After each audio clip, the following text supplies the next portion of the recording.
మీ బంగారాన్ని సొమ్ముగా మార్చే బాధ్యత మాది. తాకట్టులో ఉన్నా సరే విడిపించి కొనబడును.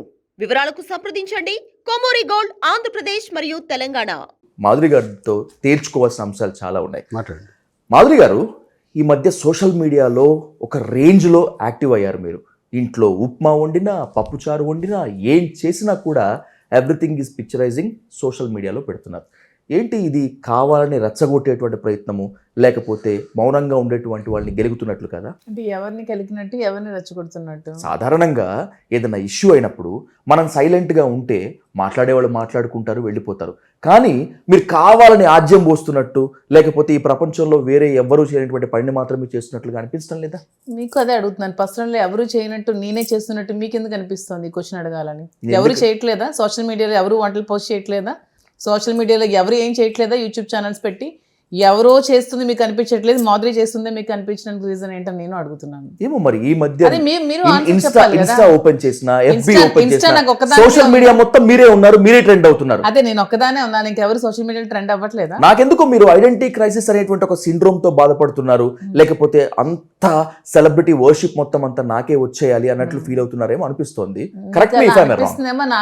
నాకు అలా అనిపించట్లేదు. నా పర్సనల్ లైఫ్ నా ఇష్టం వచ్చినట్టు నేను నా లైఫ్ ని నేను లీడ్ చేస్తున్నాను అంతే.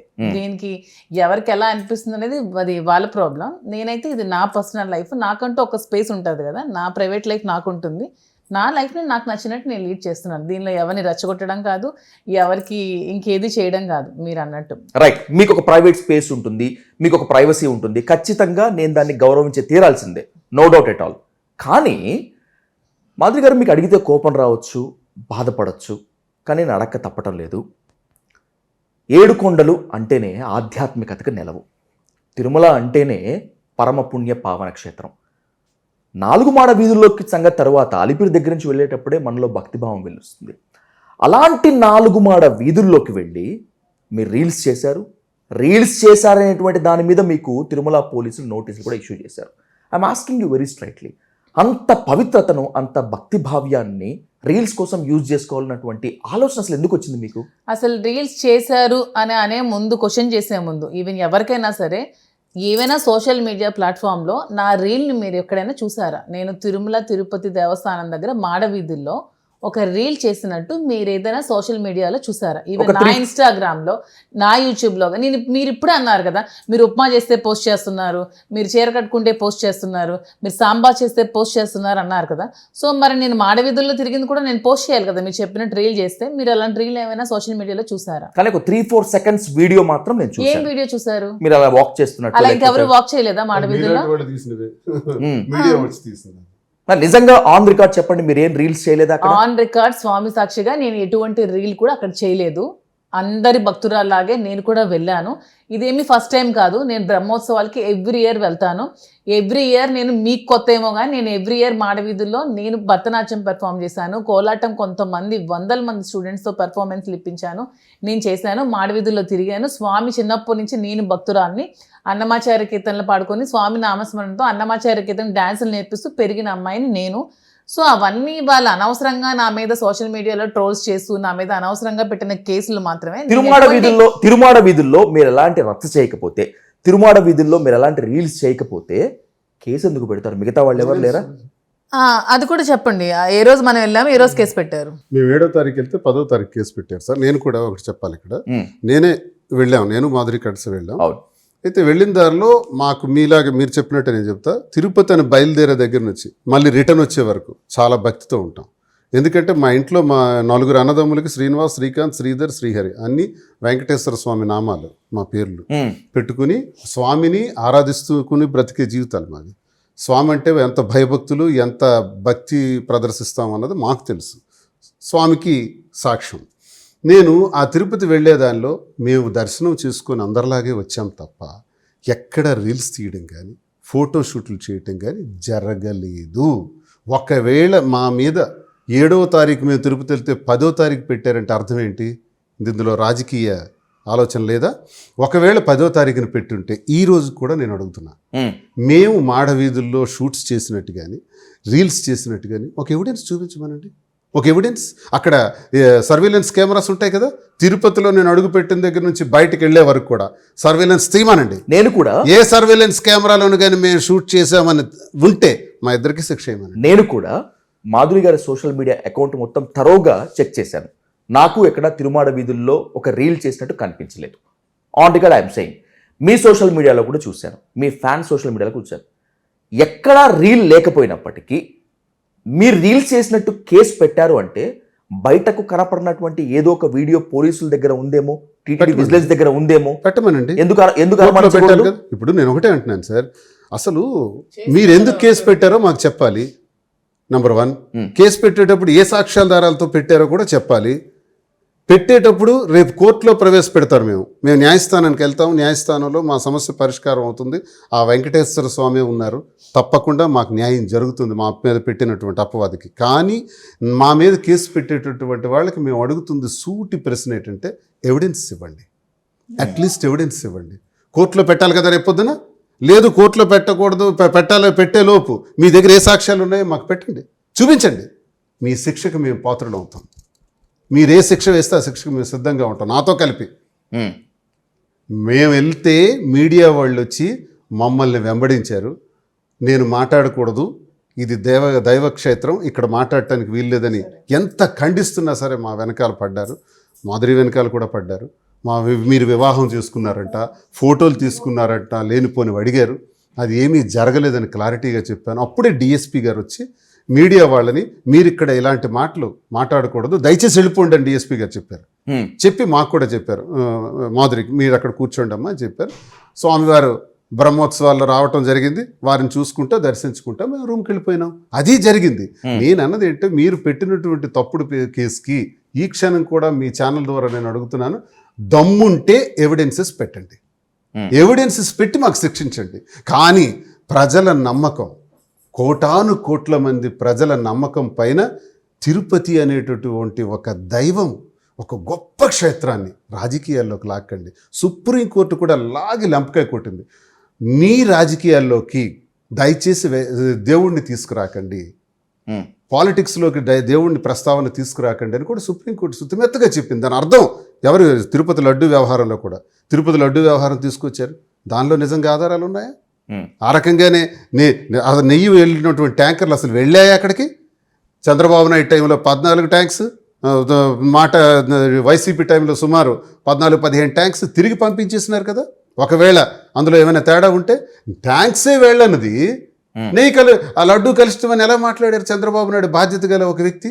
ఇంతమంది భక్తుల మనోభావాల పైన ఎటువంటి మాట్లాడొచ్చా? మా విషయం పైన కూడా మీరు మాట్లాడారే, ఎవిడెన్స్ చూపించండి. సో మిమ్మల్ని రాజకీయంగా ఇబ్బంది పెట్టేందుకు, రాజకీయంగా అడగదొక్కేందుకు మాత్రమే తిరుమలలో రీల్స్ చేసినట్టు మీ మీద కేసు పెట్టారు. ఇదే మీరు చెప్పదలుచుకున్నారు. దమ్ముంటే ఎవిడెన్స్ ఇవ్వమంటున్నాను.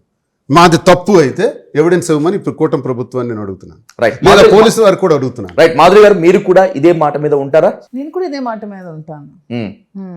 ఓకే, అంటే ఇక్కడ ఒకటి చూపించాలండి. తిరుపతిలో చాలామంది మాలాగే ఫోటోలు తీసుకుంటున్నారు, వేలాది. అంటే అందరూ ఫోటోలు సెల్ఫ్ కెమెరాతో తీసుకున్నారు, మేము అలాగే సెల్ కెమెరాతో తీసుకున్నాం. అంత మాత్రం మీడియా వాళ్ళు వెంబడించారు, మేమేదో ఫోటో తీసుకుంటున్నట్టు అందులో చూపించారు. It's wrong. తిరుపతిలో ఎంతోమంది ఫోటోలు తీసుకుంటుండగా ఎంతోమంది అక్కడ రీల్స్ చేస్తుంటే వాళ్ళందరినీ విడిచిపెట్టేసి చూడండి. బషీర్ మాస్టర్ అని ఒక ముస్లిం అతను మాడవీధుల్లో దేవరం ముందు నువ్వెంత అని రీల్ చేసి ఇన్స్టాలో పెట్టాడు. అంటే ఇవేం పోలీసులు కనిపించట్లేదు, ఏమీ చేయకుండా నన్ను అనవసరంగా కేసులు బదనాం చేసి ఒక ఆడపిల్లని నన్ను ఇంత చేస్తారా? మరి ఇవేంటి, మీకు ఎవరు కనిపించట్లేదు ఇవన్నీ? ఇదేంటి మాడవీధి కాదా, తిరుమల కాదా? ఏం పాట? ముమ్మాటికి తప్పే. అంటే ఇవన్నీ కనిపించట్లేదు, నేనేమి చేయకుండా నేను చేసింది నా మీద కేసులు పెడతారా? దీని మీద రాజకీయ కుట్ర కనిపించట్లేదా? ఇవన్నీ ఏమంటారు దీనికి? చెప్పండి, ఏమంటారు దీనికి? ఇలాంటి 100,000 ఉన్నాయి సోషల్ మీడియాలో మాడవీధుల్లో చేసిన రీల్స్. నా రీల్ ఒకటైనా చూపించండి. మరి వీళ్ళ మీద ఏమైనా కేసులు ఫైల్ చేశారా? వీళ్ళ మీద యాక్షన్ తీసుకున్నారా? నేను అడుగుతున్నాను స్ట్రైట్ గా, వీళ్ళ మీద తీసుకున్నారా? ఏమీ చేయకుండా నా మీద ఎందుకు కేసులు పెట్టారు? ఎందుకు మిమ్మల్ని టార్గెట్ చేశారు? ఎందుకంటే నేను ఆ ముందు రోజు పవన్ కళ్యాణ్ కోసం మాట్లాడాను కాబట్టి, అందుకే నన్ను టార్గెట్ చేసి పెట్టారు. అంతే, సింపుల్ థింగ్. దాంట్లో పెద్ద ఆలోచించాల్సిన అవసరం ఏమీ లేదు. మమ్మల్ని ఇటీవల కాలంలో ఈ కూటమి ప్రభుత్వం వచ్చిన తర్వాత నాకు కొన్ని 100 మంది జనసేన బ్యాచ్ ఫోన్ చేసి నిన్ను చంపేస్తాం, నరికేస్తాం, కారుతో తగలబెట్టేస్తాం అన్నారు. విన్నాను మెసేజ్లు కూడా చాలా అసభ్యంగా మాట్లాడారు. ఆ మెసేజ్లన్నీ కూడా నేను పెట్టి పోలీస్ స్టేషన్లో కంప్లైంట్ ఇచ్చి ఎస్పీ గారికి టెక్కలి పోలీస్ స్టేషన్కి ఇచ్చి 4 నెలలు అయింది, పట్టించుకోలే. నాకున్న గన్మ్యాన్లను 2+2 ఉంటే అవి కూడా తీసేసినారు, ఇప్పుడు 1+1 ఉన్నారు. నేను నా పర్సనల్ నా ఆత్మరక్షణ కోసం గన్కి కూడా అప్లై చేశాను, గన్ కూడా ఇవ్వాల. ఈ పరిస్థితులు ఇలా ఉంటే మా వ్యవహారం, మా వ్యక్తిగత వ్యవహారం మా కుటుంబంలో జరిగింది. అది మా కుటుంబానికి సంబంధించిన వ్యవహారం. ఆ వ్యవహారంలో చాలామంది జనసేన వాళ్ళే, క్లారిటీగా నేను చెప్తున్నాను, ఎవరైతే ట్రోల్స్ చేశారో, ఎవరైతే కామెంట్స్ చేశారో వాళ్ళది ఇలా కొట్టి చూస్తే వాడు జనసేన వాడు. మాకు ఇష్టానుసారంగా నన్ను తిట్టారు, పక్కన పెట్టండి, ఈమెను కూడా చాలా దుర్భాషలాడారు. అప్పుడు తిని ఒక మాట అనాల్సి వచ్చింది, మీరు ఎమ్మెల్సీగా ఉండి ఇలా మాధురి వ్యవహారం లేకపోతే శ్రీనివాస్ వాళ్ళ కుటుంబ వ్యవహారం గురించి మీరు ఇష్టానుసారం మీరు మెసేజ్లు పెట్టేటప్పుడు, మరి పవన్ కళ్యాణ్ అనే వ్యక్తి ఒక పెళ్లి చేసుకుని ఆ పెళ్లి తర్వాత రెండో పెళ్లి ఆవిడెవరు రేణు దేశాయికి చేసుకున్నారే, రేణు దేశాయికి చేసుకున్నప్పుడు మొదటి వివాహాన్ని విడాకులు ఇచ్చారు, ఒప్పుకుంటాం. రేణు దేశాయికి వివాహం చేసుకున్న తర్వాత 3వ వ్యక్తితో వివాహం చేసుకుని గర్భం దాల్చారు పవన్ కళ్యాణ్ అని మేమనలా, రేణు దేశాయి అన్నారు. రేణు దేశాయి అన్న మాటని మేము అడగటం జరిగింది. మరి రేణు దేశాయి గారు అడిగినట్టుగానే రెండో వివాహం అయిన తర్వాత 3వ వ్యక్తితో గర్భం దాల్చినటువంటి పరిస్థితుల్లో 3 భార్యలు కలిగి ఉన్నటువంటి మీరు ఉప ముఖ్యమంత్రికి అర్హులా? ఏపీలో ఇప్పుడు అరెస్టుల పర్వం, మరి మీరు అర్హులైనప్పుడు మేమెందుకు అర్హులు కాము అని అడగడం మాది తప్ప. అది ఎందుకు అడిగామంటే జనసేన వాళ్ళే ట్రోల్ చేశారు కాబట్టి జనసేన వాళ్ళకే సమాధానం చెప్పారు. ఆంధ్రప్రదేశ్లో ఇప్పుడు అరెస్టుల పర్వం కొనసాగుతోంది. కూటమి నేతలకు వ్యతిరేకంగా కొంతమంది బూతులు పోస్టులు పెట్టినటువంటి వాళ్ళని, కొంతమంది దారుణంగా మాట్లాడినటువంటి వాళ్ళని శ్రీకృష్ణ జన్మస్థానానికి పంపిస్తున్నారు. మీరు పవన్ కళ్యాణ్ గురించి లేకపోతే మిగతా వాళ్ళ గురించి కాస్త తక్కువ మాట్లాడితే మంచిదేమో. అరే పంపిస్తే ముందు వాళ్ళని పంపించాలండి, ఆడపిల్లని కూడా చూడకుండా ఎంత అసభ్యకరంగా ఐటీడీపీ అని మీకు వీడియోస్ నేను ఎవిడెన్సెస్ సహా ఇస్తాను. జనసేన వాళ్ళని, జనసేన అభిమానులని పవన్ ఐటీడీపీ అని చెప్పి నా మీద ఇష్టానుసారంగా ఎంత జుగుప్సాకరంగా నా మీద మెసేజ్లు పెడుతున్నారంటే, ఈ మధ్యన కూడా ఒక అమ్మాయి వీడియో, ఎవరో రికార్డింగ్ డాన్సర్ అమ్మాయి ఎవరో వీడియో పెట్టి అది నేనని ట్రోల్స్ చేయడం. ఇగో తెలుగుదేశం అరుణ్ అంటే ఎవడో చూడండి, తెలుగుదేశం 2 రోజుల క్రితం ఒక వీడియో చూశాను, మీరు డాన్స్ చేస్తున్నట్లు. నిజమేనా? ఆ వీడియోలో ఉన్నది మీరేనా? ఏం మీ కళ్ళు కనిపించవా? నేను 1-2 సార్లు అయితే చెక్ చేశాను. మీరు చూస్తే మీకు ఏమనిపించింది? నాకైతే నన్ను చూసారు కదా మీరు. కానీ మీరేనా అని అడిగే ముందు మీకు మీరు క్వశ్చన్ చేసుకోండి. మీరేనా అని అడిగే ముందు మీకు మీరు క్వశ్చన్ చేసుకోండి, అదే నేను అడుగుతున్నాను నేను. కానీ మాధురి గారు, అదే వీడియో కొన్ని మిలియన్స్ మంది షేర్ చేశారు, కొన్ని మిలియన్స్ వ్యూస్ వస్తున్నాయి. అదే అప్పట్లో మన దువ్వెన మాధురి గారంట.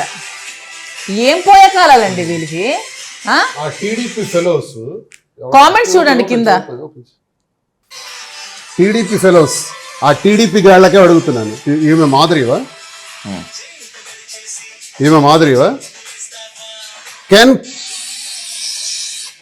కెన్ కూటమి ప్రభుత్వం ప్రూవ్ దిస్? కూటమి ప్రభుత్వం ఒకవేళ సోషల్ మీడియాలో మేము పోస్టులు చేసి పెట్టామని కేసులు నమోదు చేయాలనుకుంటే, ఎవరో డాన్స్ చేస్తుంటే ఆమె మాధురి అని సృష్టించి ఐటీడీపీలో పెట్టారే, వీళ్ళనేం చేయాలి?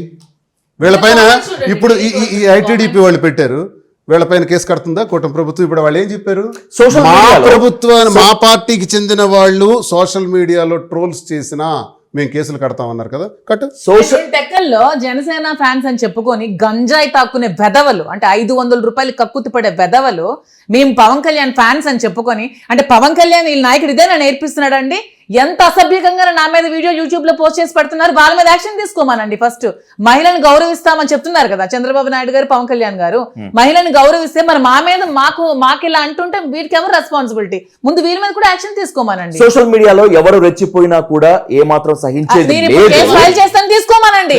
నేను రిక్వెస్ట్ చేస్తున్నాను చంద్రబాబు నాయుడు గారు, పవన్ కళ్యాణ్ గారు. శ్రీనివాస్ గా ఒక ప్రజాప్రతినిధిగా, ఎమ్మెల్సీగా, ఒక వైసీపీ కార్యకర్తగా నన్ను చంపుతా ఉన్నారు కదా, పోలీస్ స్టేషన్లో కంప్లైంట్ ఇచ్చి 4 నెలలు అయింది కదా, ఎవిడెన్స్ తో పెట్టాను కదా, ఏమండి యాక్షన్ తీసుకోలేదు? ఇప్పుడు ఈ అమ్మాయి డాన్స్ చేస్తుంటే మాధురి అని పెట్టారు కదా ఐటీడీపీ వాళ్ళు, ఏం యాక్షన్ తీసుకోరు? కంప్లైంట్ ఇస్తాం ఇప్పుడు. అలాగే జనసేన బ్యాచ్ ఇష్టం వచ్చినట్టు తిడుతున్నారు కదా, కంప్లైంట్ ఇస్తాం, ఎఫ్ఐఆర్ కడతారా? మేము ఒకవేళ తప్పు చేసుంటే, మేము నిజంగా మీకు అసభ్యకరంగా ప్రవర్తించుంటే కట్టండి అయ్యా కేసులు, ఉమ్. మా మీద కట్టండి దమ్ముంటే, మా నాయకత్వాల మీద, కేడర్ మీద, అమాయకుల మీద, కార్యకర్తల మీద కాదు. అలా కార్యకర్తల మీద కట్టాలనుకుంటే ఆ కార్యకర్తలందరితో మా పరిధుల్లో మేమే వచ్చి పోలీస్ స్టేషన్ ముందు కూర్చుంటాం. వైఎస్ఆర్ కాంగ్రెస్ పార్టీ నాయకుడిగా, కార్యకర్తగా చెప్తున్నాను, నేను 100 కేసులకి రెడీ, 100 కేసులకి రెడీ ఈ 4-5 ఏళ్లలో. బహుశా మీకంత ఛాన్స్ కూటమి ప్రభుత్వం ఇవ్వదేమో. ఎందుకంటే మహిళని కించపరుస్తూ పోస్టు పెట్టిన వాళ్ళు టీడీపీ వాళ్ళైనా సరే తాట తీస్తామని చెప్పి చూపించమనండి. అవన్నీ కాదు విజయ్ గారు. చంద్రబాబు గారు వార్నింగ్ ఇచ్చారు అరే, కదా. అందుకే నేను ఇప్పుడు కంప్లైంట్ పెడుతున్నాను. నా మీద జనసేన వాళ్ళు చాలా అసభ్యకరంగా మాట్లాడి యూట్యూబ్ లో పెట్టారు. అవి నన్ను ఎంత మనస్తాపానికి గురి చేశాయంటే ఆత్మహత్య చేసుకునేంత ప్రేరేపించిన విధంగా నన్ను, నా పసి పిల్లని, 5 సంవత్సరాల పిల్లలు వాళ్ళు ఏం చేశారండి, పసిపిల్లని కూడా కామెంట్ చేసి పెట్టారు కదా, వాళ్ళ మీద యాక్షన్ తీసుకోమనండి. అప్పుడు నమ్ముతాను పవన్ కళ్యాణ్, చంద్రబాబు నాయుడు నిజంగా ఆడవాళ్ళని గౌరవిస్తున్నాండి. ఇలాంటి వీళ్ళకేమో అంటున్నారని ఇష్టం వచ్చినట్టు సోషల్ మీడియా అందరినీ కేసులు కట్టేసి ఇష్టానుసారం చేసి ఇది రాజకీయం అనరు, ఇది కూడా రాజకీయ కుట్ర అంటారు వీళ్ళు చేసుకునేది. అంతేగాని ఇప్పుడు మా మీద చేసుకుంటున్నారు కదా యాక్షన్, లేడీస్ మీద నేను కేసు పెడతాను, అది ఫైల్ చేసి వాళ్ళు అరెస్ట్ చేయమనండి. నేను ఇప్పుడు టెక్కల వెళ్ళగానే పోలీస్ స్టేషన్ వెళ్ళి కంప్లైంట్ చేస్తాను. నా కంప్లైంట్ తీసుకొని దాన్ని ఖచ్చితంగా మీరు యాక్షన్ తీసుకోమనండి. అప్పుడు మేమంతా నమ్ముతాం. రాజకీయంగా ఎదుర్కోండి దమ్ముంటే, ఆడపిల్లల్ని ఇలా ట్రోల్ చేసి కాదు. సో రాజకీయంగా మిమ్మల్ని అణగదొక్కడానికి టీడీపీ, జనసేన కలిసి ఈ విధంగా చేస్తుందంట. అంతే, ఖచ్చితంగా. అంత నీచంగా, చాలా నీచంగా.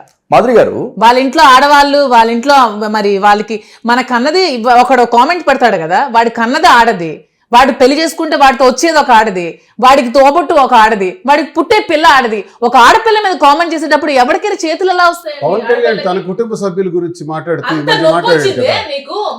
కదా, మాకంటే కాల్దా మిస్టర్ డిప్యూటీ సీఎం, మాకంటే కాల్దా? మీ కుటుంబ సభ్యుల గురించి మాత్రం నీకు కాలిపోయింది. కానీ మాకంటే కాల్దా? పార్టీలు ఏమైనా కుటుంబ సభ్యుల్ని అలా మాట్లాడటం తప్పేగా? మా కుటుంబ సభ్యులు మాట్లాడచ్చా? మీ కుటుంబ సభ్యులు మాట్లాడడం కూడా తప్పే. అది కూడా తప్పే. ఇది తప్పైనా అది కూడా తప్పే. మా కుటుంబ సభ్యుల గురించి మాట్లాడుతున్నారు కదా. ఎవడండి జనసేన కేడర్? మీ ఇష్టం ఉంటే వ్యక్తిగతంగా కాదు, దమ్ముంటే నేను వేరేగా ఎదుర్కోండి, రాజకీయంగా సిద్ధాంతపరంగా ఎదుర్కోండి.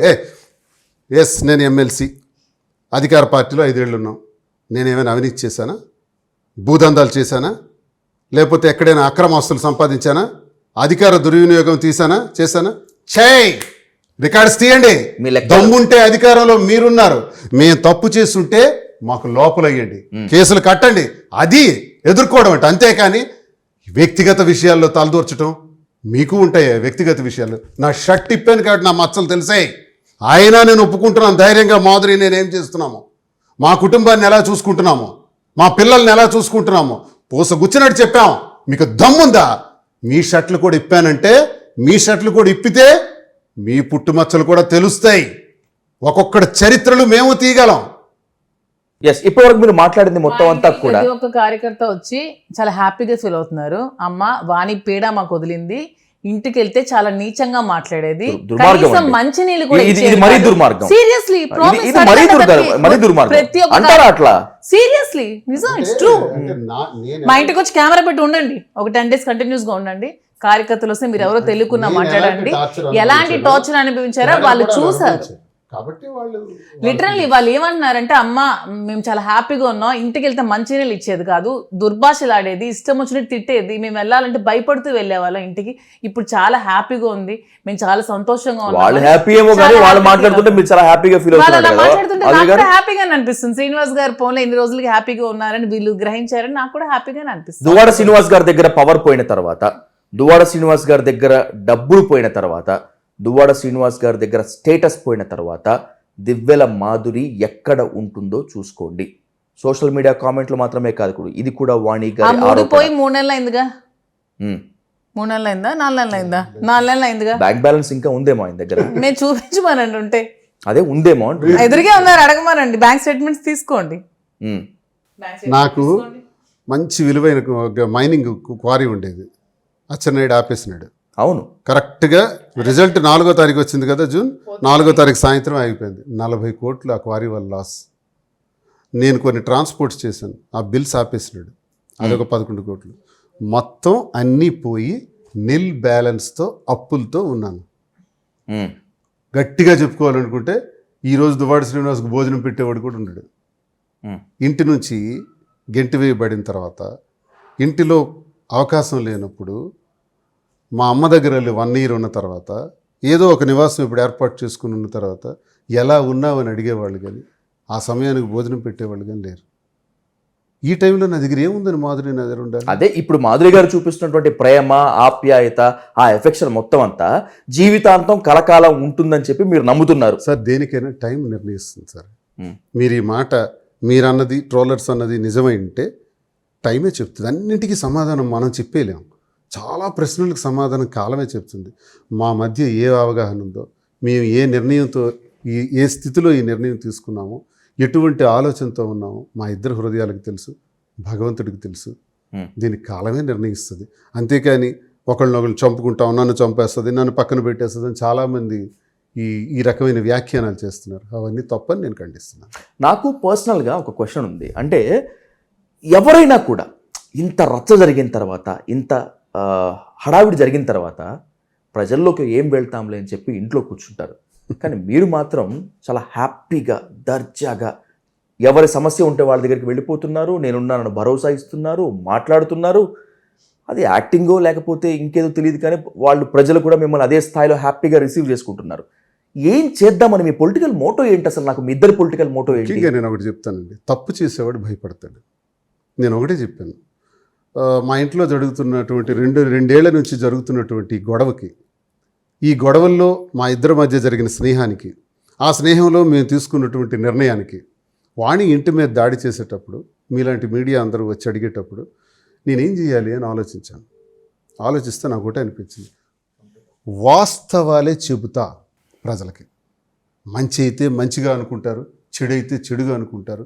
ప్రజలు తలుచుకుంటే మనం తప్పు చేసామని తెలిసిన అగ్రభాగాన్ని కూర్చోబెట్టగలరు, తప్పు చేసామని తెలిస్తే అదాపోతలను తొక్కిగలరు కూడా. ప్రజలకు ఆ శక్తి ఉంది. ప్రజల ముందు అబద్ధం ఎందుకు మాట్లాడాలి? 25 సంవత్సరాల రాజకీయ జీవితం, ప్రజలందరికీ వాస్తవమే చెప్తాను, నా కుటుంబ సమస్యలు చెప్తాను, మేమిద్దరు ఎందుకు దగ్గర అవ్వాల్సి వచ్చిందో చెప్తాను. ఈ చెప్పే పరంపరలో మాది సమాజపరంగా న్యాయపరంగా రైట్ అయి ఉండొచ్చు, న్యాయపరంగా ఇది ఇల్లీగల్ కాకపోవచ్చు, లీగాలిటీ ఉండొచ్చు, మోరల్గా సంఘపరంగా ఇది తప్పు అవ్వచ్చు.